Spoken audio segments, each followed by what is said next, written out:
Борсықтың емдік қасиеті туралы не білесіз? Ендеше көрнекті дәрігер Мақсат Әбдіқадырұлының мұрағат қорына үңіліп көрейік. Халқымыз борсықты ежелден дәрілік қажеті үшін пайдаланып келген. Айталық, ішкірнесі жанға батып, шұғыл ауырғанда борсықтың шегін суға қайнатып, сорпасын ішсе өнімі тез болады, ауырғанды басады, қол-аяқ бұлшық еттерінің түйілуін шешеді.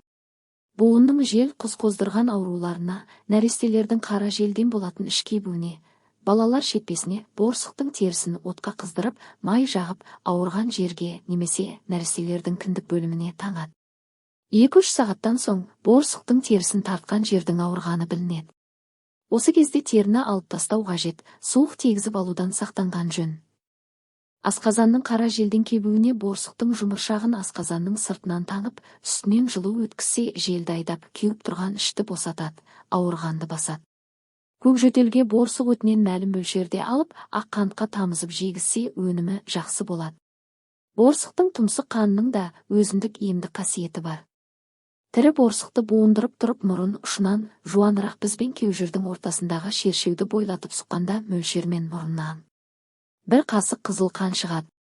Мұны әр түрлі қатерлі ісіктекті өспе, асқазан қара желі, асқазан жарасы сияқты ауруларға қайнаған суға аз мөлшерде қант қосып араластырып, бір ретте ішіп болу қажет. Борсықтың өтінің де дәрілік қасиеті бар. Борсықтың өті жел өкпе, созылмалы кеңірдек қабыну, көкірекше қабыну ауруларына ем болады. Мұндай ауруларға бір өтті 5 бөлікке бөліп, әр күні жатар алдында бір бөлегін ішеді. Қазақ медицинасында борсықтың майы да ем ретінде қолданылады. Борсықтың майын күйікке, жазылмайтын сыртқы жарақатқа, әр түрлі өкпе ауруларына істетеді. Жағып істеткенде 10 сағатта бір рет жағып тұрады. Ал жатарда бір жолда 2-3 рет ішсе әрқандай жөтелге көрнекті ем болады. Борсық майы өкпе туберкулезі, өкпенің қабынуы мен созылмалы бронхит, асқазанның ойық жарасы, 12 қарыс ішек аурулары секілді көптеген қауіпті ауруларды емдеуге жақсы нәтижелер береді. Туберкулезді емдеу үшін борсық майы ұзақ уақыт қабылданады. Борсық майы күйгенге, терең жарақат алғанда, буын ауруларында теріге жағу арқылы қолданылады. Борсықтың майы негізінен бел, тізе, иық қатарлы буындарға тартса қан айналысын жақсартып, бауынның сарысуын тартып, буын сұйықтығын толықтайды. Қазақ медицинасы борсықтың ішегін де дәрі ретінде пайдаланады.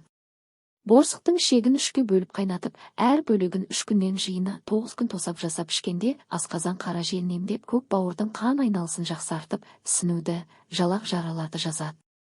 Ішек туберкулезі, өңеш туберкулезі, асқазан ауруларына борсық ішегі, көкнәр, қарандыс, ақжалбыс, матрушка, қызыл мия тамыры секілді емдік шөптерден белгілі мөлшерде талқандап, лайықты ара балына араластырып, оқ-дәрі жасап бір жолда бір данадан күніне 2 рет жейді. Сіздердің тыңдағандарыңыз борсықтың емдік қасиеті хақындағы көрнекті дәрігер Мақсат Әбдіқадырұлының кеңестері.